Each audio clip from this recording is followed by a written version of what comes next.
Hi, this is Nina Bosky. You're listening to LifeBites, and this podcast is a little different, and it's a little bit more meaningful in the sense that on the wake of the Harvey Weinstein scandal, as well as others, and the Me Too movement, I think this is an important topic to talk about. And I have a singer, songwriter, activist, and actress from the UK, now here in lovely Los Angeles, M. Hoggett. And she has a new song out and an LP that she's going to talk to us about. What I Want to Say to You. And what I want to say to you, M, is welcome. Thank you, Nina. Thanks. So, this is an important topic, and tell us a little bit, before we get into your story, tell us about What I Want to Say to You. How was that inspired? How was the EP itself inspired? And then we'll back it up and we'll talk a little bit more about your story personally. Sure. So, yeah, this EP was inspired by my own experience. The way that it started out was that I was raped when I was 16, and I never told anyone about it for a long time, and I never knew really how to cope with it or what to do, and I kept it suppressed for a number of years. And then I moved to New York, and everything kind of started to go away, and then suddenly a lot of things started coming back and back and back, and it really started to begin to take over my life. I'd successfully suppressed it for a few years, and then by this point it was really just, I was thinking about it all day, every day. I was dreaming about it every single night. And so I spoke to my mum and I asked her for some advice, and she advised me to write a letter to the person. She said you don't have to send it, but she said that often helps people to just get the emotions out on a page. And naturally for me, that came in writing a song. So I wrote the first song, which is called What I Want to Say to You. And I literally wrote it within about 5 minutes. It just came to me so easily because I think all the emotions were just brimming at the surface, ready. And then I still didn't really feel better. And then what I eventually realized was that what I needed to do was to release that song because I was suffering with a lot of denial and I wasn't really accepting what had happened to me. And one of the reasons that was so easy for me to do was that nobody knew it had happened. My family didn't know, my friends didn't know, so I could easily walk around pretending it had never happened.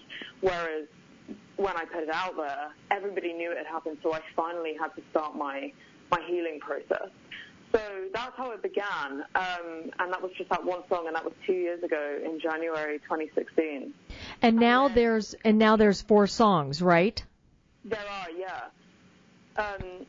So how that happened was that after I posted that first song, it was just an emotional roller coaster for months, and I was really just experiencing. I think what was happening was that I was experiencing 2 years worth of emotions in a week, because I had been suppressing it for so long, and I had finally let it come out, and then everything just came at once, and it was very intense.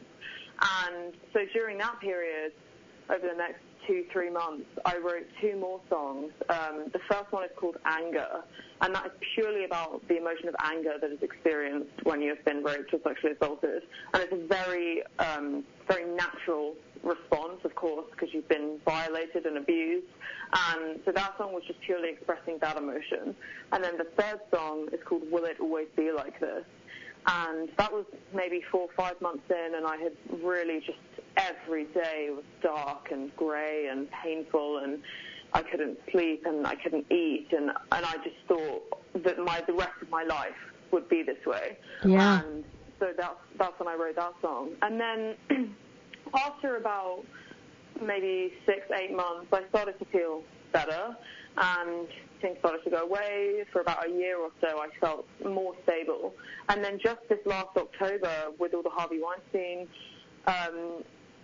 news and everybody being revealed and the whole Me Too movement, it really brought back a lot of stuff to me, and it, again, put me in a very, of course, everything that's happening is amazing, and I'm so happy that it is, but it also, just seeing it on the news and in magazines and on social media every single day, it just brought back a lot of things to me. And so that, just this last October, was when I wrote the 4th song, and that is called Get Out. And that song is really about feeling as if that person and that experience lived inside your body forever, and just that feeling of wanting it to not only go away from my mind and my emotional pain, but to actually physically remove that feeling that I still carry with me every day. So, Em, let's back up the truck a little bit here with your story, because your story is very powerful. And there's going to be a lot of women and potentially men out there that have been sexually assaulted, and they have yet to come forward. They have yet to maybe even acknowledge it. So they may be listening to this podcast. They may listen to your songs. And I think hearing your story, knowing your story, can help give somebody courage and the braveness that it took for you to come forward, for them to come forward. So tell us a little bit more, and I know this is not, it's raw still to some degree, but you're on the other side of it in the sense that you're starting to talk about it more and more, not only through your songs, but also through a podcast like this.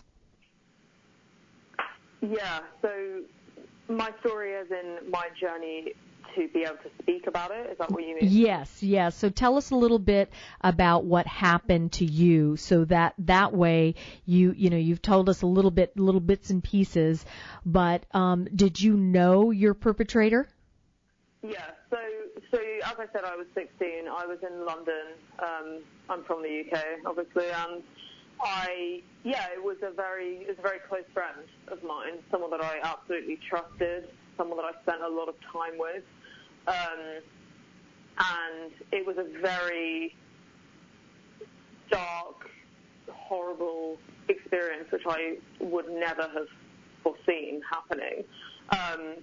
And after it happened, it took me quite a while to even understand what had happened. And I think that happens to a lot of rape victims. And that's one of the reasons I am doing this EP, is because I really believe that if rape was something that was talked about in the social consciousness and it was being sung about on the radio, for example, and that people really knew about it and what it was, when I had been going through that I would have known, I would have understood so much sooner what had happened, and I would have felt okay to speak out about it a lot sooner. And that's kind of what I'm trying to achieve, because back then, my opinion of rape was, a stranger knocks you out in an alleyway and that's it. Like, I never thought it was something that could be done by a friend, Yeah. And of course, so much percentage of rape is a friend or a husband or a, boyfriend or whatever, someone that you know. And I think I didn't even understand that at that age. And then, so it took me a while to kind of come to terms with everything. And once I didn't even know kind of what to do or to think or to say, and I had cut off all contact with the person by then. And how long did it take you to come to terms with it? Was it years? Was it months? What was your process and before you started to really look at it? Because you said something that was very profound, which was, it's very easy. If I don't acknowledge it and I don't talk about it, nobody really knows about it, you can almost say to yourself, it didn't exist. Exactly. It's like, if a tree falls in the wood and no one's there to hear it, does it make a sound? It's exactly the same concept. I could make up in my mind that it doesn't exist, and I do think that is something I was trying to do. So it happened to me in January of 2014. I didn't properly come to terms with it myself until May of that year, was when I actually fully grasped that was what had happened to me. And then it took me another 4 months to tell my mum, and I told her, and then it was another basically 2 years until I went to New York that I finally felt that I needed to do something about it. And I really think that I can't give some kind of solution of how to get to that point, because for me what happened was I moved to New York in September, and I had an amazing time, and I was far away from everything and everyone related to the situation. And then I got back that Christmas, and that's what I think triggered me, because I've been away from everything and everyone for so long, and then to be back suddenly in this place again really brought it back to me. And then I thought it would go away when I got back to New York that January, and it didn't. And that's when I started dreaming about it every night and thinking about it all day. And really, that is the reason that I wrote this song and ultimately decided to tell everyone, because I didn't have another choice. I think it really would have killed me if I hadn't have done that, because it really was taking over my whole life. Well, and a lot of people, what they do is they get into drugs and alcohol or some type of suppression, or they get physically ill, right? With your mother and telling her, how did you feel? Because I think for somebody that may be listening to this now and thinking, oh my gosh, who can I tell? It's, you were betrayed given the fact that you knew this person, right? So here it is, your mother. Did you feel like she would have been supportive? Obviously, she was supportive, but going into it, did you think she was going to be supportive? So, well, just to backtrack a bit first, yeah, I completely understand about people turning to vices, alcohol or drugs or physical pain or whatever it might be to cope. And I definitely have had, personally, one of the things that led me to the realization that happened is that I did have a lot of physical pain. I had a lot of physical issues that I didn't really understand until I finally realized. And I still have physical issues to this day. So I definitely think, yeah, that is something that a lot of people, because at the end of the day, your body is different from your mind. And I believe that in that moment, my body was trying to protect me, and it couldn't. And my body is still in that protective trauma mode now, so I still have this permanent pain. So yeah, I definitely think that's a very normal thing, and I really want to say something to not at all be ashamed of at all, because it's incredibly normal and something that a lot of us have to work through. And then in terms of telling my mum, so what actually happened was I told my boyfriend at the time first. And yes, I absolutely felt so fearful. I remember Googling, if I tell my boyfriend I was raped, will he be angry at me, or will he leave me, or whatever? Even though it hadn't happened to me when we were together, but either way, I remember Googling, will he be angry at me, which I now look back at and think, wow, like, this has nothing to do with me. None of this is on me, And it was actually him who convinced me to tell my mum. About 3 months after I told him, he said, look, I really think you should tell your mum this. And yeah, I was afraid. I didn't want to. I tried to kind of get out of it. And eventually, yeah, I just bit the bullet and I told her. And I do think, yeah, telling someone is extremely scary. I think the first person is the scariest. And then obviously it depends who it is. I mean, telling my dad was the hardest thing I've ever done, and I did that when I released the song, so 2 years later. But absolutely, to anyone listening to this, of course, it is so, so, so, so hard to say. But I have to say that now, having said it aloud, and now that I'm willing for the whole world to know my story and what happened to me, I can't imagine what my life would be like if I hadn't done that. My whole life, my whole happiness, my mindset, everything has changed because I told people what happened. And it really, I think those 6 months of depression was a fantastic thing, because all of this weight in that time was just being lifted out of me, and it was a very dark time. But I think if I hadn't have told anyone, I would still be carrying around all of that inside me. And I think it's extremely important to get that out of your body. And I think also when you do tell someone, and the more people you tell, or the more able you feel to talk about it, the more you'll start to understand that this is not your fault at all, and it has nothing to do with you. It's not on you. And the more that you express it and start to realize, oh, this is something that happened to me. This is not something that I created. It's not something that I did. And I think that's definitely something that really helped me after telling people.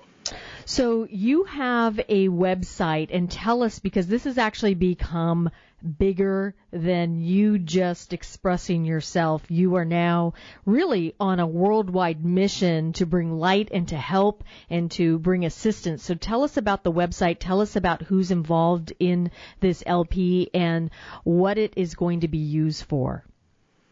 Yeah, of course. So we have an entire mission. I don't see what I want to say to you as an EP, and that is the end. We actually, in fact, already have created a 30-minute physical theatre show around the EP, which is going to be performing in LA throughout June at the Hollywood Fringe Festival. Our opening night is actually on Friday, and all of the ticket sales for that will be going to sexual assault charities. So we have already started to expand, because my reasoning behind that was, I just said to my partner, how can I get this message across even more than this music? And I thought, well, what better way to just physicalize it? And so now we've devised an entire story, an entire play, basically, to my music, which follows this woman. So we have that going on. And then the website explains a bit more about what we're hoping to achieve. And I'm sure there's many things lined up in my future that I'm not even...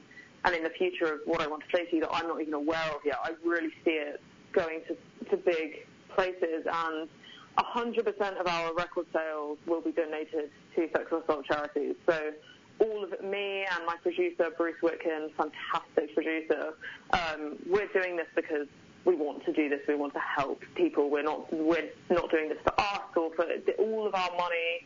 Everything that we sell will all be immediately donated to sexual assault charities. So on our website, it shows who we've already partnered with. We've partnered with It's On Us, which is a fantastic charity which was founded by Joe Biden in 2014. A lot of fantastic people are on board with them.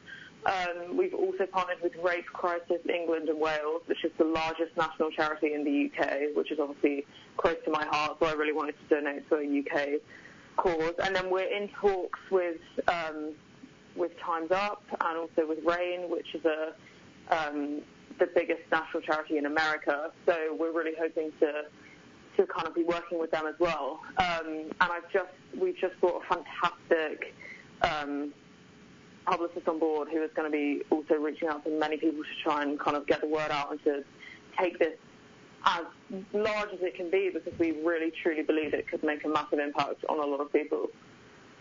Well, one of the things that I love about what I'm hearing right now is that you are taking something that was potentially a huge tragedy in your life if it was never talked about or dealt with. And the fact that you've taken something and taken a tragedy and you're turning it into a transformation, not only for yourself, but for other people, and using music and movies, especially music. It's the universal language that we all know and feel. And sometimes, especially with very difficult feelings, it's really hard sometimes to access those feelings and to bring it through your music. Somebody that may be listening to it can go, oh my God, that's me. That's my song. That's what I'm feeling right now. How powerful is that? I commend you a lot for not only coming forward, but also to help other people that may be still really fearful for one reason or another. You know, maybe the fact that they don't have that safe person to go to. So what would you say to somebody that is listening that isn't quite ready to come forward yet? What would you say to that person? Sure. Thank you so much for saying all that. And I just want to add that I totally agree with you. And I really believe, as you said, that music is a universal language, and it is something that connects us all. And if back then, if that was me, and if I heard a song, if I heard someone singing about what I was feeling, my entire experience would have been different. And for example, with Anger, that song is purely about the emotion of anger. It's a very violent song and something I normally wouldn't want to be associated with, but I'm putting it out there, and I'm bearing all of my emotions and my experience so that somebody else can hear it and think, oh my God, I'm not the only person who feels like that, or oh, it's okay to feel this way. And to someone who doesn't feel ready to come forward yet, I would say don't rush it. Don't feel like because of this Me Too movement, because of so many people are coming forward, don't feel pressured to come forward. I think it's something that's very personal to the individual, and I think nobody should be forced into doing it. I think it's something you should absolutely do when and if you feel ready. But as I touched on earlier, I can say from my own experience that it has changed my life. It has absolutely changed my life by speaking about it, and I have now found a way to cope, because I think, as you said, many people who can't cope with this or are living with this alone or in silence turn to drugs or alcohol or some kind of coping mechanism. And for me, my coping mechanism now is art or expression, whether that be through acting or through singing or whatever it might be. And that's something else that what I want to say to you to ultimately become is a platform for anyone around the world to share their art, whether that be music or a painting or a poem, whatever it might be, to put their art up there for people to access, to give a global platform for people to express their emotions on this topic. And I have to say that I really don't think it's something that you should do if you're not ready. If you're sitting there and you're thinking, oh, I really can't face telling someone this, then I don't think it's the right time. But if you're sitting there itching to tell someone that you're just scared, if you're scared that you really want to tell someone, if you can feel it, it's almost bursting out of you, I say tell someone. I say choose someone who you trust, whether that be a family member or a very close friend. And I think you'll be very surprised at the results, because I know that I was. It was a terrifying experience. When I posted that first song, I was shaking. My heart was beating out of my chest, and it was absolutely terrifying. But having come out on the other side, I now have a world of support and also a world of people who believe me. And I will comment on that as well, because I think one of the biggest fears in a lot of people, and absolutely was true for me, was belief. And I think that really that hits home with a lot of people, is I'm scared to tell anyone because what if they don't believe me? And trust me, I have been there, and I think that is especially hard when it was someone that you know, because in my situation, for example, I thought, well, none of my friends are going to believe me because my friends know him, and nobody's going to think that their friend is a rapist. And that's true. People don't like to believe that, but I was so happy to see that people did believe me, and that anybody who didn't believe me or didn't even respond because they didn't really want to accept what happened, that was good too, because then I knew, okay, you're not really my friend then. And it was great to know, to find my true support and people who really wanted to help me, which was the majority of people. And for the few people, nobody actively didn't support me or didn't believe me, but for the people who just kind of turned a blind eye or would rather they hadn't heard it, that's good. That's good too. That's good to know, because thank you. Now I know that you're not someone I should come to. And I really think that if your fear is around not being believed, just tell one person who you so trust, because I think they'll believe you. And if they don't, you can also tell me, because we have, if you go to our website, whatIwantTosayToYou.com, there is a contact us email. And we also have a What I Want to Say to You Instagram and a Twitter. You can contact me and tell me your story, because I will believe you. And that is one person, and one person is better than no people. And even if you're not ready to, you don't even have to reveal your name, even if it's an anonymous thing, but just to start the conversation, just to get your story out there. And you do have one person in this world who believes you, because that's me. I believe you. Anyone who's going to come and say this to me, I do believe you. So please feel like you can contact me if you truly feel like you can't contact anyone else, and I will absolutely be there for you. Well, let me say this again to the listeners. WhatIwantTosayToYou.com, the contact us. You said it so willingly, and unfortunately, I think there's a lot of people that may be contacting you. I mean, just simply because it's such a powerful subject, and sometimes when you hear it from somebody that's been through it, it's a little bit easier than if you're facing somebody or a friend or a family member that you don't know how they're going to react. With you know what that means to be there and to face some of the biggest terrors that you have maybe have faced in your life so far, and hopefully not ever again. So if they go to What I Want to Say to You, if I'm hearing you correctly too, is that this is a platform then for people to express themselves. So whether they have an art piece or a poem or something that they've created to express their kind of healing process, is this what this website is also going to be for? Absolutely. So until now, the focus has been the EP and the show, but the idea for the future, and in my opinion, can start as soon as we want, is to encourage other people to say what they want to say to their attackers, or what they want to say to the general public who are enabling or hiding away from this. And absolutely, it will become a platform where, as I said, we already have the email address. You can find it on the site. You can also contact our Instagram. And, to send anything that you like, that you would like to be shared either anonymously or with your name, just because having your story heard or having something out there for people to see, it's cathartic and it's healing, and it brings us closer together, and it shows everyone else that they're not alone. The more people that stand up and say this happens, the less and less and less and less alone they are. And I think that's really important. So absolutely, it is a platform for people to share and express their emotions around this subject. So in regards to you, how do you feel about your attacker now? Is it something that you feel like you want to face this person and express something to him, or is it something that you've already expressed yourself and there's no need to? Where do you line up with the thoughts about your attacker?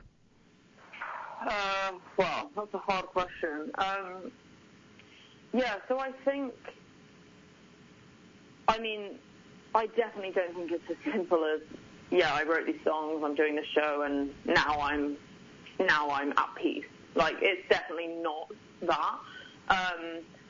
But I think like most people, I'm really in 2 minds or 5 minds about kind of what I want and what the best thing is, because even just in terms of, I'm not certain in America, but in the UK at least, rape cases, nobody wins. It's such a low percentage that you will get justice. Mm-hmm. And even if you do get justice, justice is normally nowhere near what it should be. And I don't know I just want to mention this because this is something that happened to me literally last week. So I was watching the TV show 13 Reasons Why, which obviously touches very heavily on rape.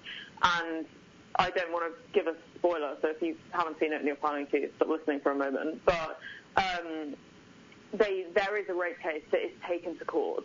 And throughout that whole episode, I was so inspired. I was like, yes, I want to do this. Look at all the support she's getting. This is great. Like, she's doing the right thing.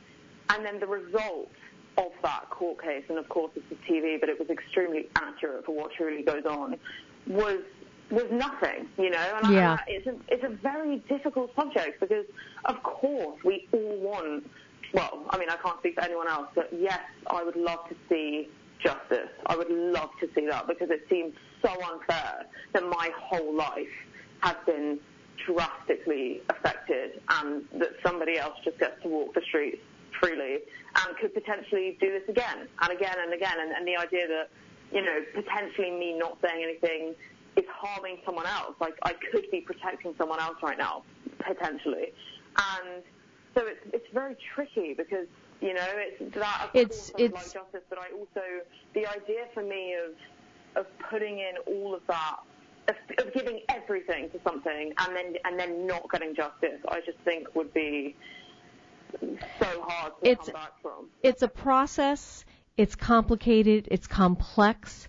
And I think that for what you are doing right now is cathartic. It's expressing. It's giving a voice that whether or not you ever touches your attacker, here's the best way that you can reach your attacker or anybody out in the world that has maybe done this to somebody else, the other side of it, not just the ones that need to be healed, but the ones that are the perpetrators themselves, is they could also get a wake-up call that says, you know what I'm doing is wrong and I need to get my own help, because just as there's the victim, there is also the perpetrator that is causing a lot of harm. And really and truly, this show, what LifeBites is about, what you are doing, is about healing for everyone, and forgiveness is, in this subject, is a really hard process and complexity, and I think that what you're doing is wonderful, Em, and I just want to support you any way that we can here over at LifeBites and be able to continue to expand your voice. Thank you so much. And yeah, just to add really quickly to what you just said, you will see we have an introduction video. It's also on our website. But this EP absolutely is what you said. This is for the survivors, and it's to help people feel less alone, and it's to inspire people to speak out. But it's also absolutely for the perpetrators, and not just the perpetrators, but the people who look away, and the enablers, and the people who just have no understanding of what this is. And I really want those people to hear these songs and just think, oh my gosh, like, this is what's happening. We have to do something about this, because I think in the moment, rape is so unexplored in the, like, big public media. And in a way, as we talked about earlier, music being a language that connects us, music is something that hits people, it hits people's emotions. And I really want people to hear these songs, the people who look away from rape or who are the perpetrators, and to think, oh, wow, this is what we've done, this is what we're doing, this is what is happening. So, Em, thank you so much for being on the show today. What I want to say to you, a wake-up call for all of us to start dealing with some of these most difficult topics, and rape and sexual assault is definitely on the top of the list. So thank you so much for bringing a voice to this very important cause. Of course. Thank you so much for having me. All right. You're listening to Life Bites, and my guest has been Em Hoggett.